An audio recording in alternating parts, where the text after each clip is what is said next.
Pada masa ini eh, mendapatkan satu pekerjaan itu sesuatu yang perlu usaha keras.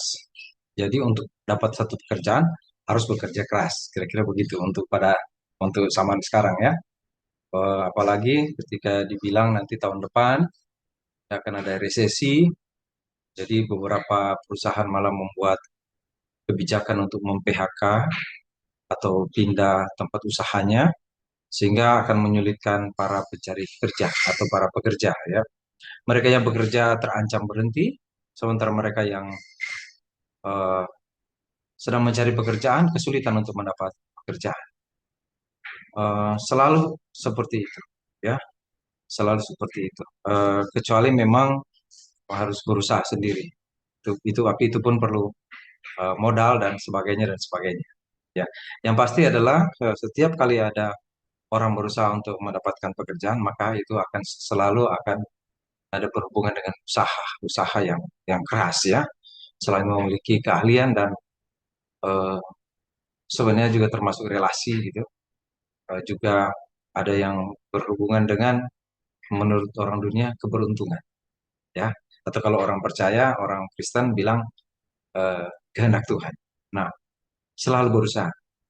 Dari dalam kisah tentang perwira dan hamba dalam Matius pasal 8 ayat 5 sampai 13, eh, kali ini kita mau diskusikan tentang sang hamba, si hamba ya.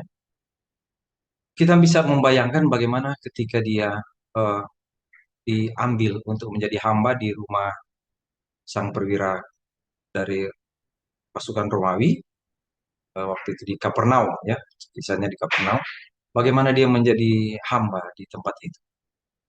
Apakah dia mencari untuk menjadi seorang hamba? Kan? Biasanya para hamba adalah orang-orang yang memang mereka seperti itu ya, menjadi hamba. Ya, ada yang akhirnya dibebaskan pada zaman itu menjadi orang merdeka, tetapi rata-rata para hamba memang tetaplah hamba. Dari keturunannya, dari orang-orang di sekitarnya, mereka adalah hamba. Dan si hamba ini dia sangat tahu bahwa mereka sewaktu-waktu bisa ditolak, mereka sewaktu-waktu bisa ya, diperlakukan hampir seperti bukan manusia. Ya, kalau mereka bekerja belum selesai satu pekerjaan, mereka harus mengerjakan yang lain dan hampir tidak ada waktu untuk istirahat. Kalau mereka baru pulang dari ladang, kalau mereka pulang sampai di rumah, belum tentu mereka bisa istirahat karena kalau tuannya masih suruh melakukan satu pekerjaan, yang mereka harus melakukan itu dan harus seperti itu. Tidak ada waktu untuk istirahat, bahkan kalau ada waktu untuk istirahat itu memang sesuatu anugerah bagi mereka. Mereka ada tanda dalam diri mereka bahwa mereka itu adalah hamba. Dan seorang hamba ini ketika dia harus berada di rumah seorang perwira, saudara bayangkan dan kita bisa mungkin membayangkan bagaimana dia harus bekerja di satu tempat yang seorang perwira itu pasti sangat disiplin dan ada banyak sekali kesibukan dan bisa terancam nyawanya sewaktu-waktu jika perwiranya lagi stres, lagi marah, lagi sibuk dengan pekerjaan dan dia bisa dibentak, bisa dipukul, banyak hal yang akan dia alami sebagai seorang hamba. Dan dia tidak punya kesempatan membela diri, tidak punya kemampuan untuk melepaskan diri dari apa yang dia harus jalani. Dia tidak punya kuasa, tidak punya kemampuan untuk itu karena dia adalah hamba. Sudah tercatat seperti itu, mungkin bagi mereka itu sudah jalan hidup yang harus dijalani dan sukacitanya adalah kalau satu waktu mereka bisa duduk dan melihat Tuhannya atau berbicara dengan Tuhannya. Bagi mereka itu sudah satu yang sangat membahagiakan. Nah, hamba yang di rumah sang perwira ini, hamba yang diceritakan eh, berhubungan dengan perwira yang minta Tuhan Yesus sembuhkan, dia sudah bekerja di rumah sang perwira. Dan kita bisa pastikan bahwa dia bekerja dengan baik karena sang perwira mengasihi hamba ini. Sang perwira begitu peduli. Dia sebenarnya kalau mungkin berada di rumah perwira yang lain, mungkin nasibnya akan berbeda. Tetapi di perwira ini adalah orang yang dekat dengan para pemimpin agama Israel. sehingga dia paling kurang dia memiliki kasih dengan orang-orang pribumi, dengan orang-orang Israel waktu itu. Jadi dia memiliki rasa sayang terhadap orang, sehingga sang eh, sang hamba ini betul-betul berada di tempat yang sedikit nyaman, sehingga dia dapat bekerja dengan riang, dia dapat melakukan pekerjaan dengan mungkin beban tapi tidak terlalu beban, bahkan dia mungkin dengan sukacita, dengan ceria dia melakukan pekerjaan, dia tanpa lelah dia bekerja, siang malam dia melakukan tugasnya, dan itu mempengaruhi mempengaruhi perwira dan keluarganya, si perwira dan keluarganya, karena dia bekerja dengan giat. Tanpa dia sadar apa yang dia buat, semua yang dia lakukan, bahkan segala apa yang ada padanya, itu menyentuh menyentuh hati perwira, si perwira, dan si perwira mengasihi dia. Satu waktu dia sakit, dan sakitnya nggak main-main, lumpuh, mungkin karena pekerjaan yang sangat berat dan tidak punya waktu istirahat. Mungkin juga karena memang tubuhnya tidak terlalu kuat, mungkin dia lemah, dan ada banyak faktor kan. Tapi kalau sampai dibilang lumpuh, itu berarti ada sesuatu yang tidak, yang apa ya, tidak terlalu baik bagi dalam tubuh, di kesehatannya, dan akhirnya dia lumpuh. Pada waktu dia sakit, dia tidak dapat melakukan apa-apa, dan pada waktu itulah yang ada dalam hidupnya adalah pasrah. Dia tidak bisa melakukan apa-apa. Dia tidak bisa bekerja bagi tuannya. Dia lumpuh. Ketika dia lumpuh, maka yang dapat dia lakukan hanyalah menunggu apa nasib yang akan dia terima.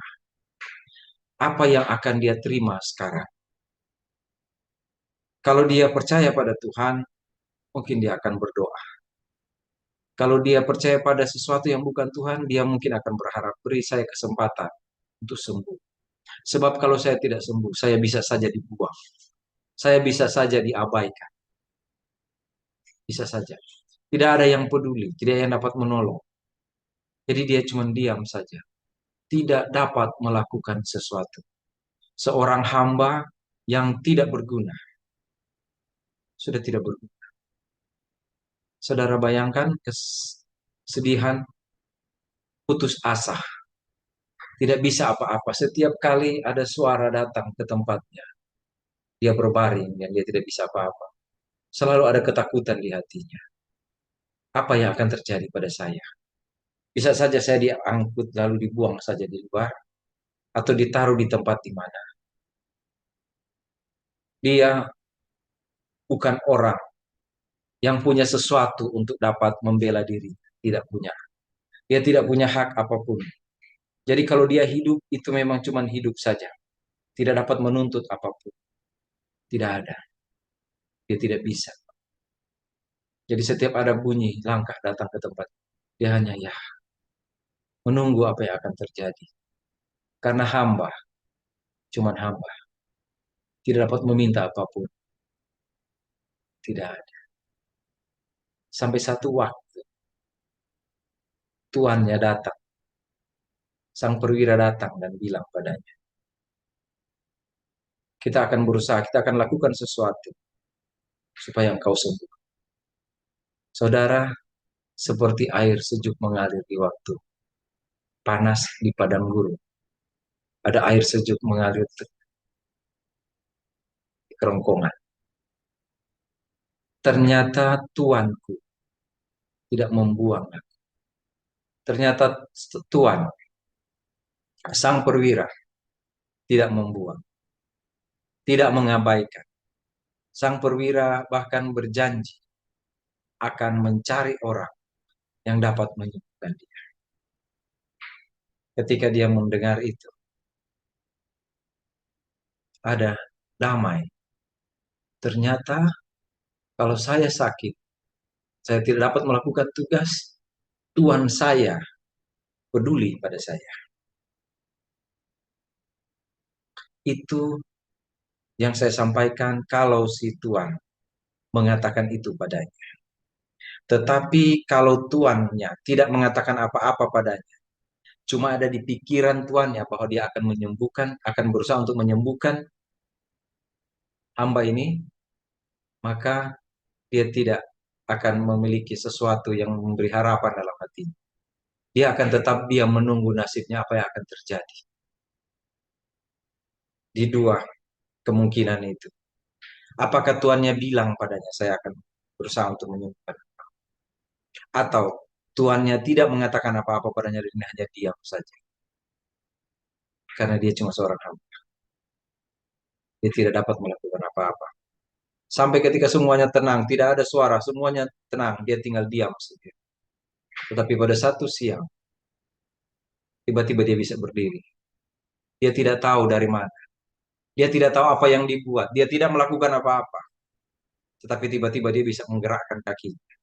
Dia bisa berdiri dan bisa berjalan pada satu siang. Dan dia cuma bilang dari hati, bisa. Saya bisa berjalan. Saya bisa bekerja lagi untuk Tuhan saya. Saya bisa melakukan lagi. Ternyata saya tidak dibuang. Sebagai hamba, saya ternyata tidak dibuang. Dan disembuh. Dia tidak tahu apa yang terjadi. Tetapi si Tuhan, sang perwira, tidak pernah membiarkan si hambanya susah, menderita. Sang Tuhan, sang perwira datang pada Tuhan Yesus dan minta supaya hambanya disembuhkan. Saya cuma mau menarik satu pelajaran saja dari situ. Banyak para hamba, manusia, yang sebenarnya juga diperhatikan oleh Tuhan. Meskipun juga ada banyak hamba yang diabaikan oleh Tuhan. Kalau hamba Tuhan, bagaimana kalau dia adalah seorang hamba Tuhan? Lalu dia tidak dapat lagi melakukan sesuatu. Dia tidak dapat menuntut Tuhan karena dia cuma hamba Tuhan. Dia tidak dapat minta pada Tuhan untuk melakukan sesuatu. Dia cuma hamba Tuhan, dia cuma menunggu saja apa yang akan terjadi dalam. Karena dia cuma seorang hamba. Tetapi kalau sang perwira memperhatikan hambanya, sampai hambanya sembuh. Apakah Tuhan pernah membiarkan hamba-hambanya? Apakah Tuhan akan membiarkan hamba? Tidak. Sekalipun mungkin Tuhan tidak pernah katakan kepada hambanya, jangan takut, saya sembuhkan engkau. Saya atasi masalahmu. Supaya engkau tetap setia melayani. Sekalipun Tuhan tidak mengatakan itu. Atau Tuhan akan bilang, memberi hiburan. Tenang, aku menyertai engkau senantiasa sampai kesudahan Allah. Aku tidak pernah akan meninggalkan engkau. Karena aku memelihara. Seorang hamba. Seorang hamba yang adalah hamba. Ternyata dari sini masih tetap ada harapan. Masih ada tetap ada harapan dalam hidup. Apalagi kalau dia adalah hamba Tuhan.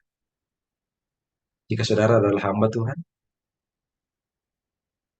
Tuhan selalu peduli.